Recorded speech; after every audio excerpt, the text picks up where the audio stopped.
Hello, everybody. How you doing today? Welcome to our first 2018 Fred Talk here at Sac State University.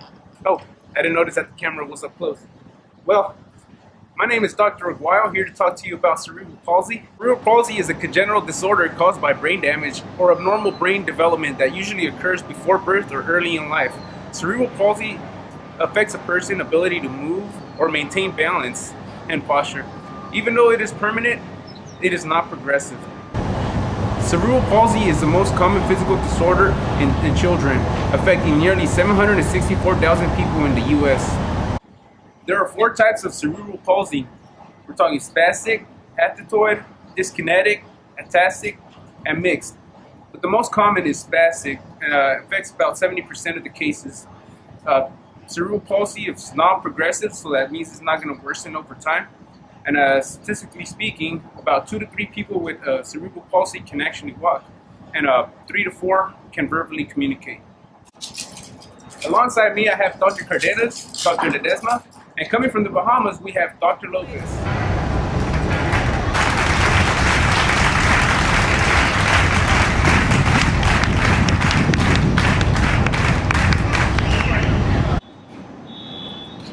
Hello, class. Yes, it is me, Dr. George Cardenas. I'm sure many of you ladies and a few of you guys out there may recognize me from my short time with the one-hit wonder group, One Direction. But that's behind me.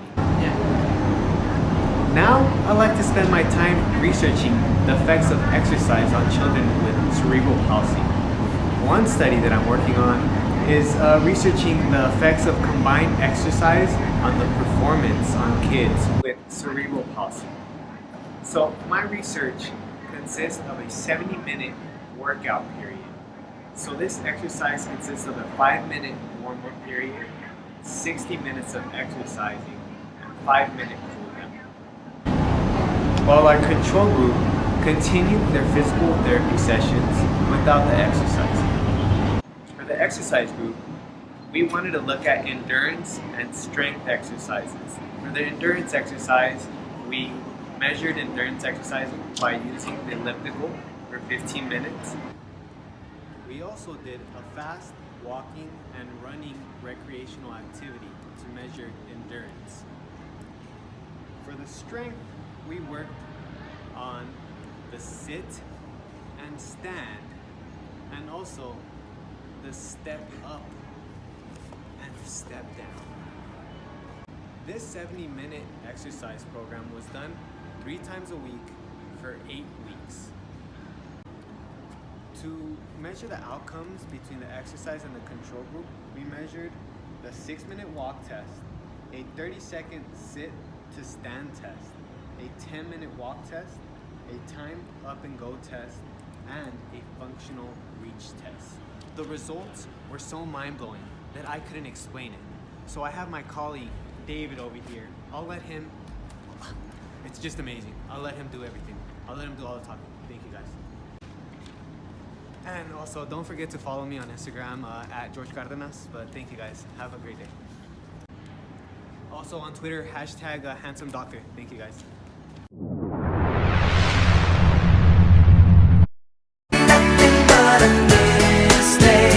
Tell me why I never wanna hear you say I want it that way. Am I your fire, your one desire? Yes, I know.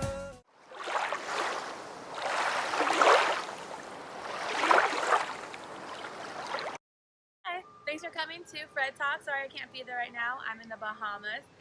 Like Dr. Aguayo was saying, children that are diagnosed with cerebral palsy have different classifications. The population that we work with were children from ages 6 to 15 that are classified as the spastic cerebral palsy diagnosis. This means they have damage in the cerebral motor cortex area of the brain, have a decrease in motor function, muscular strength, and walking endurance. We wanted to test to see if aquatic aerobic exercises could improve their motor function, muscular strength, and walking endurance.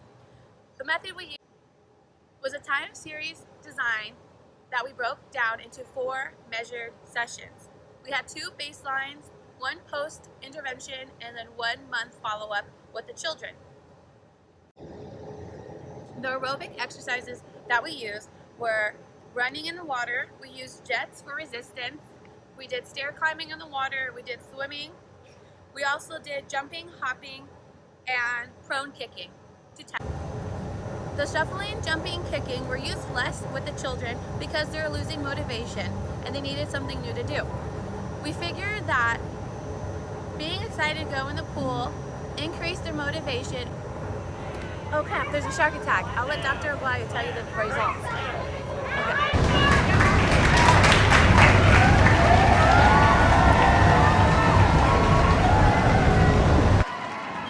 Hi everyone, I'm Dr.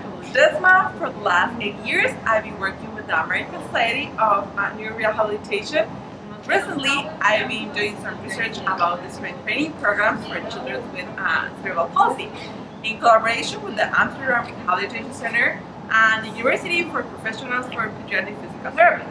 Recent studies have suggested that strength training in high movement velocity is more effective for improving walking in patients with cerebral palsy than traditional resistance training. A key aspect of the decreased walking capacity is lower limb muscle weakness. This is because children with cerebral palsy only have about 36 to 82% of the muscle strength. Compared with typical developing children, they produce even less muscle power in the distal muscle groups, the plantar flexors. This power production of plantar flexor muscles is important for stabilizing and walking speed by generating ankle power at push-off. The purpose of our study was to evaluate the effect of functional high velocity resistance training, power training, to improve muscle strength and walking capacity for children with.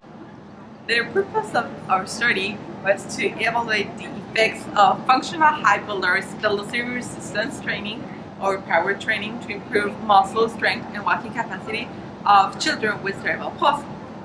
The participants were children aged 4 to 10 years with spastic cerebral palsy and gross motor function classification system 1 and 2. The training period was 14 weeks with sessions 3 times a week, and each training session lasted 16 minutes.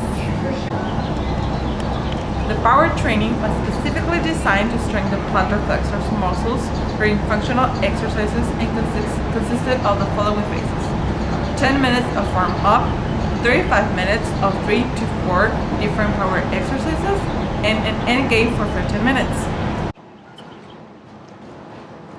Children perform 3 to 4 of the 6 different power exercises in each session: running, walking, pushing a chair, stair climbing, propelling a stable scooter, and sidewalking. Elements of the power exercise were functional loaded multi-joint exercises like running and walking with a focus on the ankle push-off, high movement velocities similar to the velocity used in daily play activities like running or using a scooter, and progressive load. The exercises were performed 50% to 70% of the maximum loaded speed by retaining the movements with load, dragging a loaded box. Each exercise was performed during 25 seconds on maximal effort with a resting period of 30 to 50 seconds and 6 to 8 repetitions of each exercise. The measurements taken during the study were walking capacity, walking speed measured with the 1-minute walk test, and walking endurance measured with the 10 meters shuttle run test or SRT. Children's walk or run between 2 markers that were 10 meters apart at a set incremental speed determined by a signal, and muscle strength. Now stick around to see our results with Dr. Aguayo.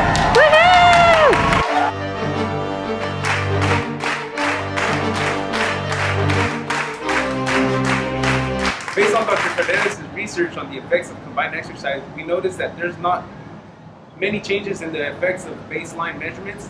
However, after the 8 weeks of the training, we noticed a significant change in the exercise group based on their functional performance. Now, as we look at Dr. Lopez's research, we notice that there's no significant changes in baseline measures. However, within the primary and secondary outcomes, we did notice a significant improvement in gross motor function. Moving on to Dr. Ledesma's information and research, we noticed that there weren't significant changes within the baseline measures.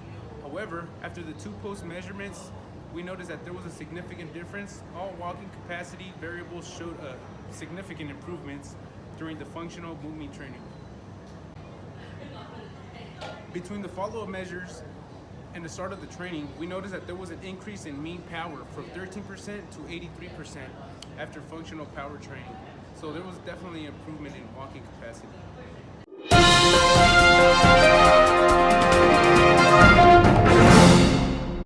Here is a table to compare and contrast all three articles. As you can see, there were improvements after each experiment.